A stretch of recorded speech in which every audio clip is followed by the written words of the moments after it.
قال رسول اللہ صلی اللہ علیہ وسلم انہا ستکون فتنۃ، ان قریب ایک بہت بڑا فتنہ رونما ہوگا۔ حضور نے خبر دی فتنے کی۔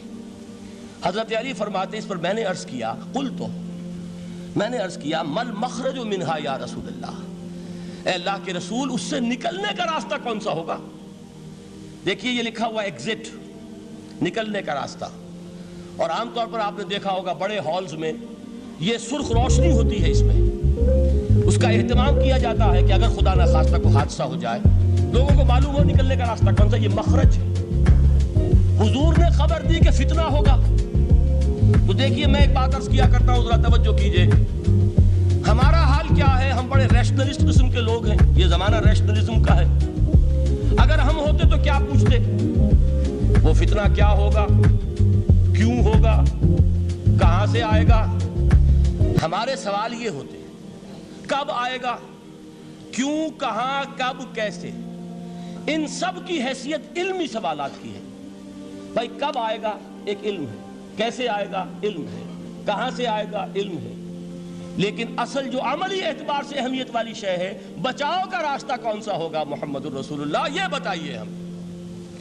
مل مخرج منہا یا رسول اللہ، حضرت علی نے یہ نہیں پوچھا فتنہ کیا ہوگا، کہاں سے آئے گا حضور، کیوں آ جائے گا، کب آ جائے گا، نہیں، مل مخرج منہا یا رسول اللہ، اے اللہ کے رسول یہ بتائیے کہ جب وہ فتنہ رونما ہوگا تو نکلنے کا راستہ کون سا ہوگا؟ اس کا جواب ہے، ارشاد فرمایا محمد رسول اللہ نے، کتاب اللہ، اللہ کی کتاب ہے وہ مخرج، یہ کتاب ہے کہ جس کو تھامو گے تو فتنوں سے محفوظ رہو گے۔ اس کے بعد آپ فرماتے ہیں فیہ نبأ ما قبلکم وخبر ما بعدکم وحکم ما بینکم، اس میں تم سے پہلوں کی بھی خبریں موجود ہیں، عاد اور سمود اور قوم نوح اور قوم ہود اور قوم لوط اور قوم صالح اور آل فرعون، یہ کون ہے؟ من قبلکم، تم سے پہلے، وفیہ خبر ما بعدکم، جو کچھ تمہارے بعد ہونے والا ہے اس کی خبریں بھی موجود ہیں، لیکن وہ کیسے ہوں گی؟ وہ بٹوین دی لائنز ہوں گی، وہ بین السطور ہوں گی۔ ان کے لیے انسان کو، آپ کو معلوم ہے ایک عبارت میں سطور ہوتی ہیں اور ایک درمیان میں ہوتا ہے، ان کے کچھ لکھا ہوا نہیں ہوتا۔ You have to read between the lines۔ قرآن میں بعد میں آنے والے حالات بھی درج ہیں، لیکن اس طرح نہیں جیسے کہ پچھلے حالات درج ہیں۔ اس کے لیے ذرا ان ڈیپتھ پونڈرنگ اوور، غور و فکر اور تدبر کی ضرورت ہوگی۔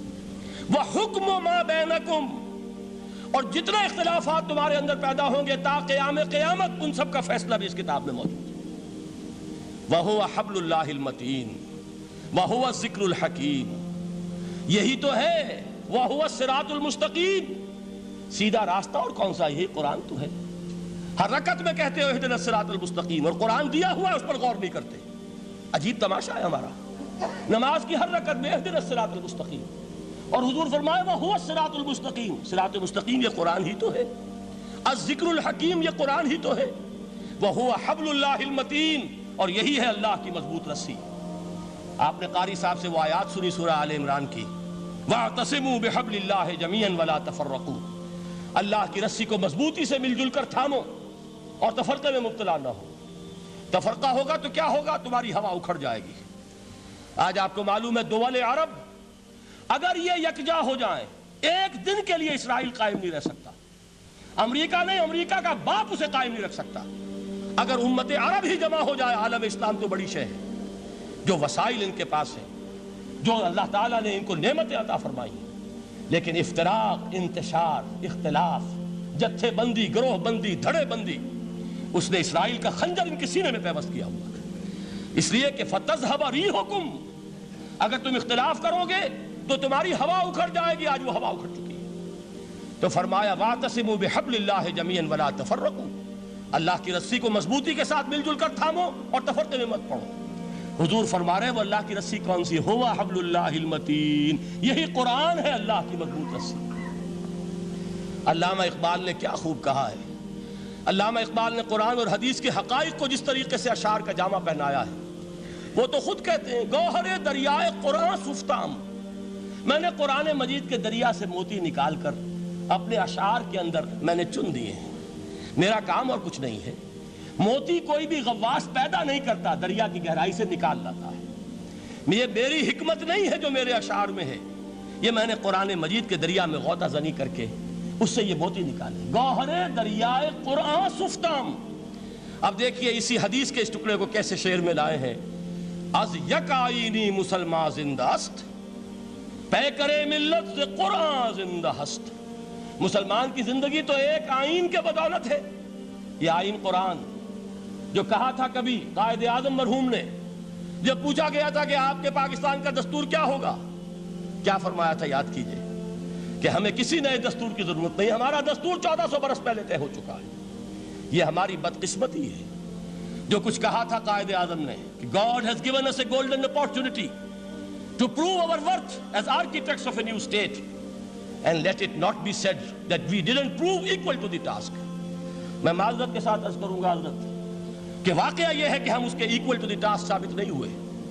قائد اعظم کا دیا ہوا پاکستان آج دنیا میں موجود نہیں ہے، اس کا ایک حصہ اپنے نام سے دستبردار ہو کر بنگلہ دیش بن چکا ہے، اس نے اپنی تاریخ کو خیر بات کہہ دیا ہے۔ حالانکہ مسلم لیگ کی جنم بھومی ڈھاکہ ہے، 1906 میں ڈھاکہ میں مسلم لیگ نے جنم لیا تھا، اور اگر وہ صرف ہم سے علیحدہ ہوتا یا گہرا صدمہ ہوتا، لیکن یہ کہ اس نے جب نام بدلا ہے در حقیقت اس نے اپنے تاریخ سے، اپنے پس منظر سے استعفیٰ دیا۔ یہ ہمارا دوہرا ہمارے لیے صدمے کی بات ہے۔ کیا 2 یمن موجود نہیں ہیں؟ ان میں سے کوئی ایک بھی اپنا نام چھوڑنے کو تیار ہوگا؟ کیا 2 جرمنی دنیا میں موجود نہیں ہیں؟ کوئی ایک بھی ان میں سے اپنا نام چھوڑے گا؟ کیا 2 کوریا نہیں ہیں؟ 2 ویتنام نہیں ہیں؟ تو کیا 2 پاکستان نہیں ہو سکتے تھے؟ ہو سکتے تھے۔ میں یہ کہا کرتا ہوں کہ یہ گہرا صدمہ ہے علیحدگی، اور دوہرا صدمہ ہے، اور اس سے کہیں زیادہ بڑا کہ انہوں نے اپنا نام بدل دیا، اپنی آئیڈینٹی چینج کر دی، انہوں نے وہ نام اپنے ماتھے سے اتار کر خلیج بنگال کے اندر دبو دیا۔ یہ بہت بڑی سزا ہے جو ہمیں ملی ہے۔ کیوں ملی ہے؟ کہ ہم نے 25 برس تک اس جس کو کہا تھا کہ وہ ہمارا آئین ہے، اس کو آئین نہیں بنایا۔ ہم نے دنیا کے سامنے جھولیاں پساری، ہم نے طرح طرح کے نظاموں کو آزمایا، لیکن اس قرآن کی طرف پیش قدمی نہیں کی۔ اللہ تعالیٰ ڈھیل دیتا ہے لیکن سزا بھی بہت سخت ہوتی ہے۔ ان بطش ربک لشدید، وہ ہم پر کوڑا برسا ہے۔ تاریخ انسانی کی عظیم ترین شکستوں میں سے ایک شکست ہے کہ جو ہمارے ماتھے پر کلنک کے ٹیکے کی طرح موجود ہے۔ اللہ کرے کہ آئندہ یہ تاریخ اپنے آپ کو نہ دہرائے۔ لیکن میں عرض کر دیتا ہوں آپ سے، جو ہمارے لچھن ہیں، جو ہمارا طرز عمل ہے، جو ہمارے لیل و نہار ہیں، جو ہمارا انداز ہے، اللہ کے دین کا استہزاء اور تمسخر، جس طرح اللہ کے ساتھ مذاق ہم کر رہے ہیں، اس کا شاید اس سے بھی کہیں زیادہ برا نتیجہ نکلے۔ اللہ مجھے اور آپ کو اور ارض مقدس پاکستان کو اس انجام سے بچائے۔ لیکن اس کے لیے کام کرنا ہوگا، صرف کہنے سے بات نہیں بنے گی، کمر کسنی ہوگی، ہمت جو ہے پھر انسان کو اثر نو، ایک نئی تعمیر، ایک عزم، ایک ہاتھ میں قرآن اور ایک میں تلوار لے کر یہ امت پھر دوبارہ میدان میں آئے۔ بہرحال عرض یہ کرنا تھا، اقبال کہتا ہے از یک آئینی مسلمان زندہ است، پے کرے ملت سے قرآن زندہ ہست، ماں ہما خاک و دل آگاہ اوست، اعتصامش کن کہ حبل اللہ اوست۔ تامو اس کو مضبوطی کے ساتھ، حبل اللہ یہی قرآن ہے۔ یہ یک آئینی اور پیکر قرآن کی زندگی، پیکر ملت کی زندگی جو ہے اس قرآن کی بدولت ہے۔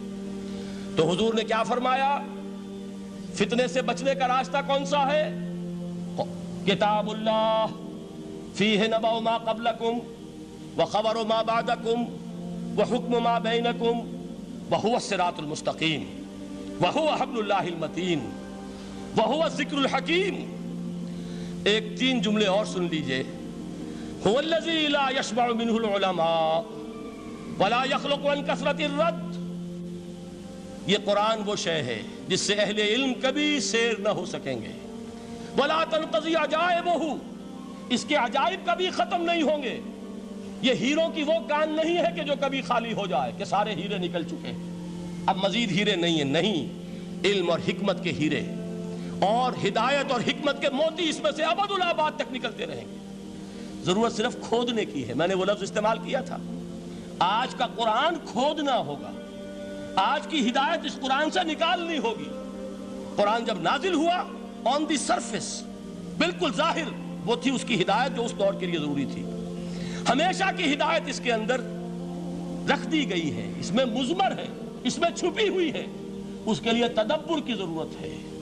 کتاب انزلناہ الیک مبارک لِيَدَّبَّرُوا آیَاتِهِ وَلِيَتَذَكَّرَ أُولُو الْأَلْبَابِ، لوگ تدبر کریں، اس کی گہرائیوں کے اندر غوطہ زنی کریں۔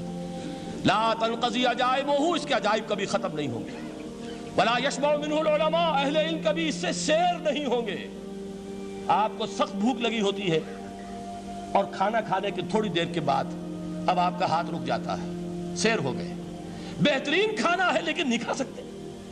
اگر عام حالات میں وہ آتا تو کبھی نہ چھوڑتے، لیکن اب وہ آپ کا میزبان کہہ رہا کچھ اور لیجیے، تناول فرمائیے ذرا، یہ بھائی نہیں میں اب بھر چکا، یہ آپ کہتے ہیں کہ نہیں؟ حضور فرمایا یہ قرآن وہ شے نہیں ہے جس سے اہل علم کبھی سیر ہو سکے، ان کی پیاس بڑھتی چلی جائے گی، ان کے اندر quest of knowledge, search for wisdom بڑھتی چلی جائے گی۔ کبھی بھی انسان یہ محسوس نہیں کرے گا کہ مجھے جو لینا تھا میں لے چکا، بلکہ یہ کہ جیسے جیسے قدم آگے بڑھیں گے تہذیب کے، تمدن کے، علم کے، اتنے ہی قرآن جو ہے وہ آگے بڑھتا چلا جائے گا ہر دور کی رہنمائی کے لیے۔ لا تنقضی عجائبہ ولا یخلق عن کثرت الرد، بار بار کے پڑھنے سے اس پر بوسیدگی طاری نہیں ہوگی۔ دنیا کی اور کتابیں ہیں، ایک دفعہ پڑھ لیں گے، 2 دفعہ پڑھ لیں گے، 3 دفعہ پڑھ لیں گے، 4 دفعہ پڑھ لیں گے، پھر جی نہیں چاہے گا۔ لیکن یہ کتاب وہ ہے، امام شافعی کا میں واقعہ آپ کو سناتا ہوں۔ وہ یہ کہتے ہیں کہ ایک مرتبہ میرے ذہن میں یہ سوال آ گیا کہ اجماع کے لیے بھی قرآن مجید میں کوئی سند ہے، دلیل ہے؟ سب مانتے ہیں کہ اجماع جو ہے سورس ہے قرآن کے، اسلامی قانون کی، جس پر کہ امت کا اجماع ہو جائے۔ تو کہتے ہیں میں نے 300 مرتبہ قرآن پڑھا اول سے آخر تک، صرف اس دلیل کی تلاش میں۔ 300 مرتبہ مجھے نہیں ملی، 301ویں مرتبہ جب پڑھ رہا تھا مجھے روشنی مل گئی۔ وہ یبتغی غیر سبیل المومنین کے جو الفاظ آئے ہیں، نولہ ما تولی ونصلہ جہنم، جو کوئی شخص مسلمانوں کے راستے کو چھوڑ کر کوئی اور راستہ اختیار کرے گا ہم اسے اسی کے حوالے کر دیں گے اور جہنم میں پہنچا دیں گے۔ معلوم ہوا مسلمانوں کا جس پر اجماع ہو جائے اس کو بھی ایک سند حاصل ہے۔ یہ مسلمانوں کا مجمع علیہ ایک راستہ ہے، اس کو بھی ایک سند اور دلیل کی حیثیت حاصل ہے۔ انہاں اکھیاں نہ ویکھیا نہیں اللہ، انہاں اکھیاں نہ ویکھیا نہیں اللہ، اساں تے سونا یار ویکھیا، انہاں اکھیاں نہ ویکھیا نہیں اللہ، اساں تے سونا یار ویکھیا، انہاں اکھیاں